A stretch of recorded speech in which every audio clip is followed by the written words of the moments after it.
নিজৰ নিজৰ গাঁও পঞ্চায়তৰ নিৰ্বাচিত হৈ ঈশ্বৰৰ নামত শপত খাই কওঁ যে ভাৰতৰ সংবিধানৰ প্ৰতি মই প্ৰকৃত বিশ্বাস আৰু কৰ্তব্য।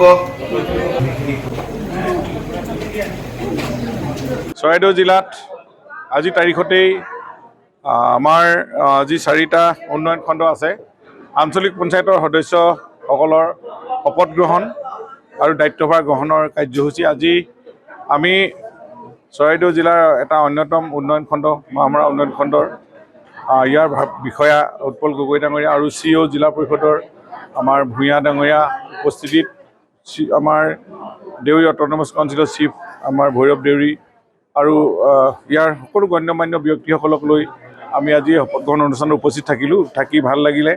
আৰু 11টা পঞ্চায়তৰ 11গৰাকী সদস্যাই যিহেতু ইয়াৰ চিটটো অপেন আছিল, চেয়াৰমেন তেওঁলোকে সৰ্বসন্মতক্ৰমে নিৰ্বাচন কৰিছে। চেপনৰ যিজন প্ৰতিনিধি আছিল হৰেণ গগৈ ডাঙৰীয়া আৰু ভীমালী পুখুৰী যিগৰাকী আমাৰ যিহেতু ইয়াতে ৰিজাৰ্ভ আছিলে ভাইচটো জোনমণি বৰুৱা, তেখেতক সৰ্বসন্মতক্ৰমে তেখেতক ভাইচ প্ৰেছিডেণ্ট নিৰ্বাচন কৰিছে। খুব ধুনীয়া গণতান্ত্ৰিক প্ৰক্ৰিয়াই তেওঁলোকে নিৰ্বাচন কৰিছে। মই দুয়োগৰাকীলৈ প্ৰেছিডেণ্ট ভাইচ প্ৰেছিডেণ্টক শুভেচ্ছা জনাইছোঁ। আৰু ইয়াতে আমাৰ গোটেই সকলো 11টা পঞ্চায়তৰ প্ৰেছিডেণ্টসকলো উপস্থিত আছিলে, প্ৰাক্তনসকলো প্ৰেছিডেণ্ট কাউন্সিলৰসকলো উপস্থিত, ৱাৰ্ড মেম্বাৰসকল আৰু সকলো গণ্যমান্য ব্যক্তি, লগতে আমাৰ মিত্ৰ দলৰ অগপৰ প্ৰতিনিধি, গতিকে সকলো আমাৰ ভাৰতীয় সংবিধান অনুসৰি তেওঁলোকে শপত লৈছে আৰু ৰাইজৰ কাম কৰিব লাগিব। প্ৰধানমন্ত্ৰী নৰেন্দ্ৰ মোদী ডাঙৰীয়াই দুখীয়া জনগণৰ কাৰণে যিটো পঞ্চায়তী ৰাজ ব্যৱস্থা মহাত্মা গান্ধীৰ সপোন বাস্তৱত ৰূপায়িত কৰাৰ কাৰণে তেখেতসকলে সংকল্প লৈছে।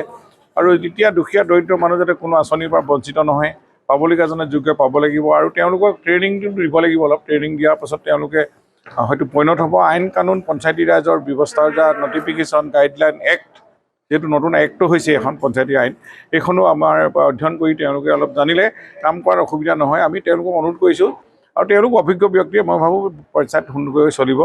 আৰু আমাৰ এই পঞ্চায়তৰ লৈ গঠিত 11টা পঞ্চায়তৰ গঠিত মামৰা উন্নয়ন খণ্ড অসমৰ ভিতৰতে আমি যোৱাবাৰো বহুত ভাল কাম হৈছে, আমি 1 নম্বৰতে আহিছিলোঁ।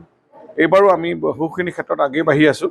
গতিকে মই ভাবোঁ যে আমাৰ কাম কাজবিলাক ন্যায়িকে হৈছে, ৰাইজে সহযোগ কৰিছে আৰু জনগণৰ সহযোগত জনগণৰ যাতে কোনো অসন্তোষ নাপায়, জনগণৰ লগত থাকি কামখিনি আগবাঢ়ি নিবলৈ আমি অনুৰোধ কৰিছোঁ। আজি মামৰা উন্নয়ন খণ্ডৰ অন্তৰ্গত মামৰা আঞ্চলিক পঞ্চায়তৰ প্ৰতিখন আঞ্চলিক পঞ্চায়তৰ সদস্যসকলে আজি এই অভাজনক সভাপতি হিচাপে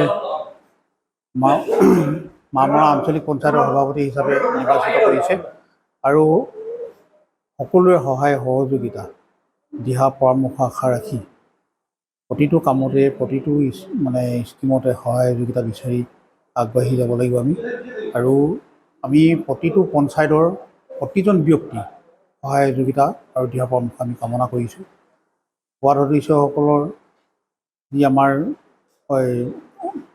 আঞ্চলিক পঞ্চায়ত বা জিলা পৰিষদৰ আমি এই পঞ্চায়ত নিৰ্বাচনত আমি বহু প্ৰতিশ্ৰুতি দিয়া হৈছে ৰাইজক, আৰু ৰাইজে আমাৰ মুখলৈ বহুত আশাৰে বাট চাই ৰৈছে। আমি সেই ৰাইজৰ আশা আকাংক্ষাবোৰ পৰ্যায়ক্ৰমে আমি যিমান পাৰোঁ আমি পূৰণ কৰিবলৈ আমি চেষ্টা কৰিম। আৰু আমি মামৰা উন্নয়ন খণ্ডৰ আমি অসমৰ ভিতৰত যাতে আমি 1 নম্বৰ উন্নয়ন খণ্ড হিচাপে যদি আমি পৰিচয় দিব পাৰোঁ, বা প্ৰতিখন পঞ্চায়ত আঞ্চলিক পঞ্চায়ত যদি আমি অসমৰ ভিতৰত জাকত জিলিকা কৰিব পাৰোঁ, তাৰ প্ৰতি আমি তেনেকুৱা মনোভাৱেৰে আগবাঢ়িব লাগিব। আৰু এইখিনি কৰিবলৈ যাওঁতে আমি প্ৰত্যেকজন ব্যক্তি, প্ৰত্যেকজন ৰাইজৰ আমি প্ৰতিজন ৱাৰ্ড সদস্য, আঞ্চলিক পঞ্চায়তৰ জিলা পৰিষদ আমি সকলোৱে মিলিজুলি আমি কাম কৰিব লাগিব। গতিকে সহায় সহযোগ দিহা পৰামৰ্শ সকলোৱে আমাক লাগিব। নাম প্ৰসংগত মানে কি, আজি নতুনকৈ ধৰি লওক কাৰ্যভাৰ আমাক দায়িত্ব অৰ্পণ কৰিছে আৰু আমি গোটেই এই বছৰটো বা আমাৰ যি কাৰ্যকাল 5 বছৰটো আমি যাতে সুচাৰুৰূপে সুকলমে যাতে আমি আমাৰ কামবিলাক আমি আগবঢ়াই নিব পাৰোঁ, তাৰ প্ৰতি আমি মানে এভাগে আমি মাংগলিক অনুষ্ঠান ইয়াত আজি প্ৰশাসনৰ তৰফৰ পৰাই এইটো মানে আয়োজন কৰা হৈছিলে। সেইখিনি আমি পুৱা ভাগত মাংগলিক অনুষ্ঠানটো সমাপন কৰাৰ পিছতে আজি এই চৰকাৰীভাৱে যিখন সভা, এই সভাখন অনুষ্ঠিত হৈছিল। নাম প্ৰসংগত মানে কি, আজি নতুনকৈ ধৰি লওক কাৰ্যভাৰ আমাক দায়িত্ব অৰ্পণ কৰিছে আৰু আমি গোটেই এই বছৰটো বা আমাৰ যি কাৰ্যকাল 5 বছৰটো আমি যাতে সুচাৰুৰূপে সুকলমে যাতে আমি আমাৰ কামবিলাক আমি আগবঢ়াই নিব পাৰোঁ, তাৰ প্ৰতি আমি মানে এভাগে আমি মাংগলিক অনুষ্ঠান ইয়াত আজি প্ৰশাসনৰ তৰফৰ পৰাই এইটো মানে আয়োজন কৰা হৈছিলে। সেইখিনি আমি পুৱা ভাগত মাংগলিক অনুষ্ঠানটো সমাপন কৰাৰ পিছতে আজি এই চৰকাৰীভাৱে যিখন সভা, এই সভাখন অনুষ্ঠিত হৈছিল।